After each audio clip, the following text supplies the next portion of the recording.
But for right now, what we're going to do is we're going to announce the nominees for the Fannies. We're going to discuss it. We're going to talk our way through it. We're going to have some fun with it.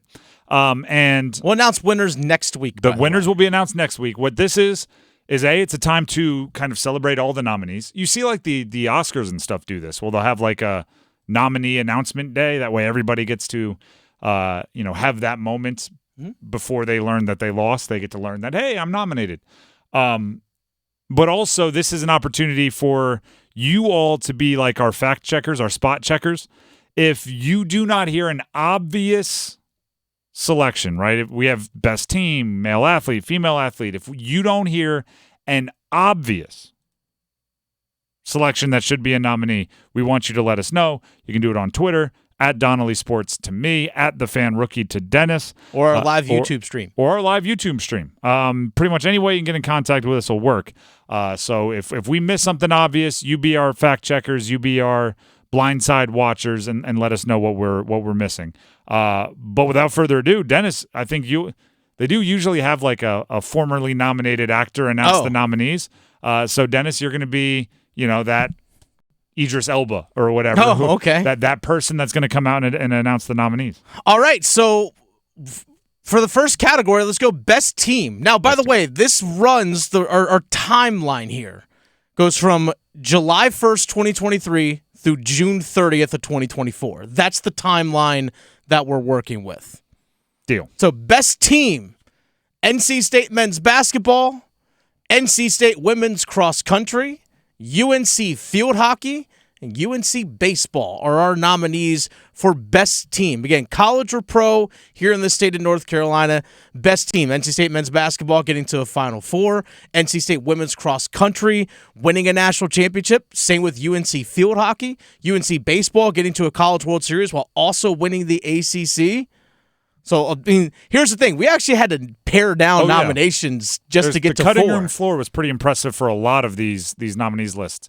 Now, best team, just to clarify for everybody, is this like best team work, or is it you know what I mean? Like sometimes best team is like they didn't have much talent, but they came together to make a rags to riches run, or is it best team like you want to be the 1972 Dolphins and go undefeated and win a Super Bowl and you are the best team?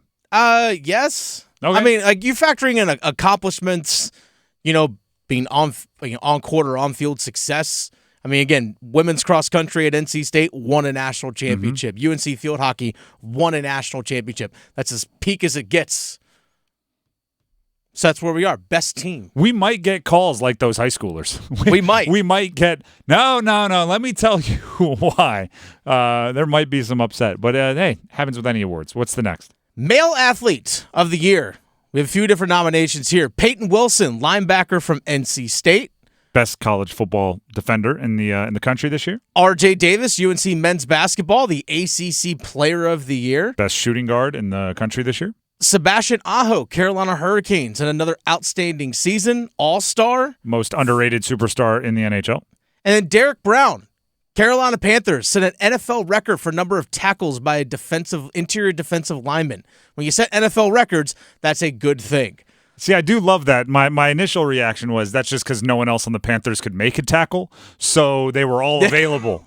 They were. It's like when your safety leads the team in tackles, some people are like, wow, you have a hard-hitting safety. I'm like, or your defensive line and linebackers aren't making enough tackles and they're all getting to the safety. That or he basically plays linebacker and is listed as a safety. Yeah, exactly. That's a good group right there. And again, I think we'll get some hey, why is this person not nominated? But I don't actually. Here's what we're also going to have to do. What's that? Okay, if you're going to send in, hey, you forgot this one. We're trying to eliminate anything more than 4 nominees. Yeah. So don't just send in. You need to make sure this person is in the male athlete category. Also suggest to us who you're taking out, because I can think of some other pretty good athletes. I don't see any of them that I want to take out of this list, though. So what are you going to do? Next one, we have female athlete. Deja Kelly, UNC women's basketball, first team All-ACC. Ryleigh Heck, UNC Field Hockey, first-team All-American, also had the shootout game winner in the national championship game for UNC Field Hockey. Katelyn Tuohy, the leader of that NC State women's cross-country team that won a national championship. And don't forget Abby Lampe, RT's rolling champion, 2 times over. I don't want to be the one to ask this. Yeah. Are cheese rolling chasers athletes? Yeah, they are. Okay. It's competition. Yeah, so is chess. Competition. I didn't want to be the one to ask, but I do feel like someone was going to, so I wanted to get ahead of it. There's some good names there, too. Goodness gracious. I know. This is not easy. No. This is not easy. Coach of the Year, Wes Moore, NC State women's basketball. Erin Madsen, UNC Field Hockey, which when you win national championships, you're going to get nominated for things. Just like Laurie Henes, the NC State women's cross-country coach, also nominated for Coach of the Year, along with Brind'Amour, Carolina Hurricanes head coach. Because guess what? Your team was one of the tops in the NHL this past season. Now, you guys did this like 3 days before I took over the show. Yep. Me and Luis Fernandez did this last year. Erin Madsen, she was a player last year, correct? Or was that 2 years ago? Do I have my timelines I think it might be 2 years ago. Because I was going to say, she might be the first person to be nominated in a player and she coach category. I can't remember. Like, she may have been in actually back-to-back years. And actually, I think she was. This was her first year as head coach. So she I don't know what the nominees were for female athlete. I think she may have been our female athlete of the year.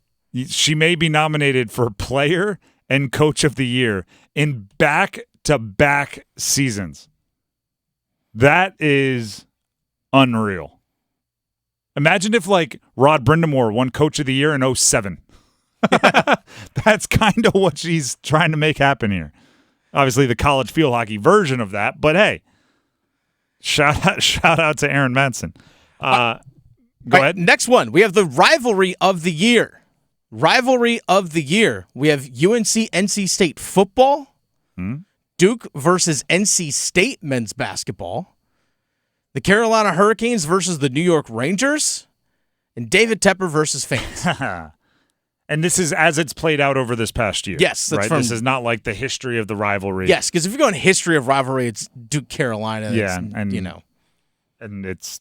But we're talking about, again, from July 1st of 2023 to June 30th of 2024, the rivalry. And we're taking in not just the on-field, but if there's a quip in the media, like it's the fans going at it, how aggressive did we hear everything? All of it factored in. Fights and stands. If somebody threw a drink on a Jacksonville Jaguar exactly fan. Exactly. Not on a, that was, again, 4 good ones.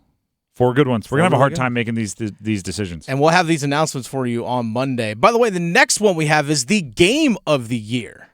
This was actually really, really difficult. The game of the year. Again, this is pro and college sports in the state of North Carolina.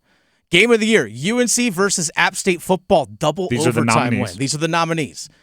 UNC football versus App State double overtime game. Phenomenal game.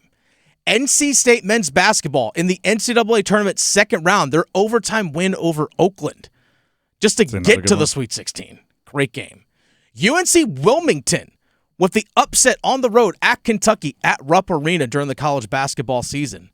And then in the final round of the U.S. Open at Pinehurst, Bryce DeChambeau versus Rory McIlroy. See, here's the thing. Like, this is maybe the rivalry as well, but like you're depending on some non-North Carolina connections. Like, Kentucky played a big role in this. Yeah, right. Oakland, Jack Golke, the shooter, played a big role in this. Remember, it was Golke and DJ Burns who were kind of like the two faces of the first weekend of the NCAA tournament. Then they faced off, and obviously it went NC State's way. But Golke's a part of it. Obviously, Rory and Bryce DeChambeau, not from here, but they brought the juice. There's a lot of goods going on there. And then UNC and App, that's everybody. Yeah, I mean, that's just Carolina game. There are some great games that we didn't include on that, like Notre Dame versus Duke football, Duke versus Carolina double overtime. So there are a lot of good ones that we left off there. And some that we had to kind of. There's one that I'm thinking of that's a very good game, but that's going to appear in another category. So it's like we divvied it up a little bit. All right, next category, best single game performance. These are the nominees for best single game performance. RJ Davis, 42 points versus Miami. Cormac Ryan, 31 points at Duke, where he went 6 of 8 from behind the arc. Almost 1 point for every year he was old. Almost. A little bit more, actually. Actually, well over that. Pyotr Kochetkov, 45 save shutout versus the Florida Panthers back in February. A 45 save shutout and a 1-0 win. Your eventual Stanley Cup champions. Exactly. And then we also had Casey Concepcion, wide receiver for NC State, against North Carolina, had 7 catches for 131 yards and 2 touchdowns, along with 11 carries for 55 yards. It's a good day. It's a crazy stat line. It's a good day. All of those stats are crazy. Crazy stat line. And the thing is, all of them are like pretty storied, right? Mm-hmm. And they started like climbing up record books and stuff. And like, Cormac Ryan was up there with like Hubert Davis and like a few others in as far as points, 30-point games against Duke. A 45 save shutout, that's going to put you on lists with goalies that you want to be on lists with. They caught fire, if you will. This next one is my favorite category, by the way. The play of the year. Can we take a moment? Sure. Watch the ESPYs last night. Yeah. Wildly disappointed by play of the year. Oh, really? Because none of these were on there, and all these plays are so much better than theirs? Maybe. The play of the year was, I think it was a playoff game, which made it cooler. But Lamar threw the ball, Lamar Jackson, and it got tipped by the defensive line, and he caught it himself and ran for like 10 yards. Like, if he would have scored, maybe. Right. No, trust me, way more athletic than I could ever be. But it's Lamar Jackson. Of course he's way more athletic than I could ever be. I feel like it at the end of Lamar's career, that play won't make like the top 25 best Lamar Jackson plays, yet it was the player of the year across all sports, according to ESPN. I didn't think it was even of the nominees they showed, I didn't think it was the best. So we're going to do better than that. What are our plays of the year here in North Carolina? Payton Wilson runs down a wide receiver versus Notre Dame. I think that was kind of like his highlight moment. Do you know what this one was? What's that? You remember Vince Carter's dunk contest? Yeah. 2000, 2001, whatever it was. He had, I think, 4 dunks. 3 of them, soon as he dunked it, it was, it's over, ladies and gentlemen. Like, you could tell exactly what happened. But then he did the elbow in the rim dunk, and it was like everyone went, Then you watched it on the replay, and like 30 seconds later, everyone was like, oh, because it's like you didn't know what you saw. That's what this one was for Payton Wilson, because it looks like a big play by Notre Dame, and then you're like, Then you watch the replay, and you're like, oh. We tracked that. He was down. He's like 15 yards behind that guy. And you see him down. run like Terminator behind him, just or the Bionic Man. Payton Wilson, a T-1000.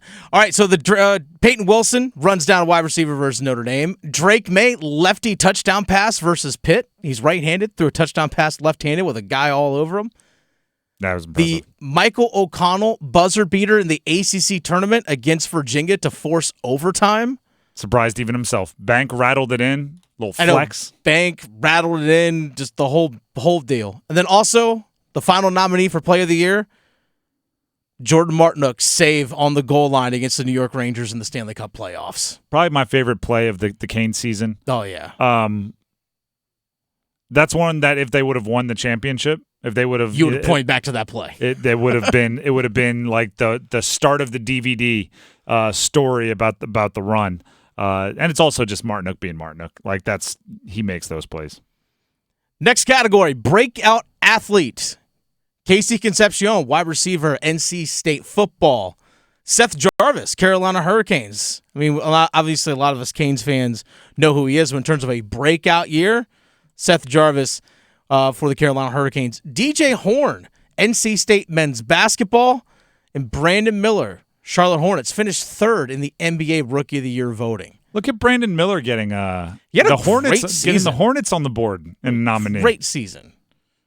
Concepcion broke out, obviously. Seth Jarvis, again, like you said, that's more of like a breakthrough level, but I'm counting it. Yep. And DJ Horn, do you know what breakthrough?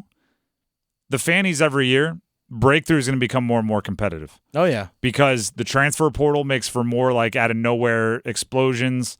It's like DJ Horn was one of the drivers of a Final Four unbelievable run and, and he's from here. So it was cool. All right, last category, biggest story. Biggest story. Again, this runs for the Fannies from July 1, 2023 through June 30th of 2024. So the biggest story, the Panthers, Carolina Panthers, firings and hirings. NC State making a run to the Final Four in both men's and women's basketball and College World Series appearance for baseball. The Carolina Hurricanes make some big moves at the trade deadline, but then also not. Tez Walker versus the NCAA. I'm actually going to throw a fifth one in here. NC State football transfers mid-season. Their running back decided to transfer mid-season. Their starting quarterback decided to, after 4 starts, said, no, I'm not going to keep playing anymore. I'm actually going to transfer after this season. This one is, I think, the hardest to decide. I think this is the one we're going to have the hardest time hashing out of the nominees because they're so different. Like the hirings and firings took over our fandom for multiple different times, but the NC State Final Four runs were so engulfing of everything for, a handful of weeks. The Canes trade deadline, at the time, I thought it was going to be the biggest story. Thought that was going to be one of the turning points. Didn't turn out to lead to as much, but at the moment, how could you say otherwise? Tez Walker, and there's just they're different. So that one's going to be tough. So again, if we missed any of the obvious, feel free to send them to us on Twitter and our YouTube comments. Donnelly Sports is my Twitter handle. The Fan Rookie is Dennis's. The categories, if you were listening and you just missed out, we announced the nominees. I won't read all the nominees, but I'll announce the categories one more time for you, just in case you need your memory jogged on one you wanted to send over to us. There's best team, there's male athlete, there's female athlete, there's coach of the year, rivalry of the year, game of the year, best single game performance, play of the year, that's play, not player, breakout athlete, and biggest story. 10 categories, 10 Fannies. We'll announce the winners next week. And if you have actually, I'll throw this out there. Not for this year, because these are the categories for this year. If you have a category you think that would be better, feel free to toss that in there, and we'll consider it for future. This is like our suggestion box. We'll consider it for future endeavors.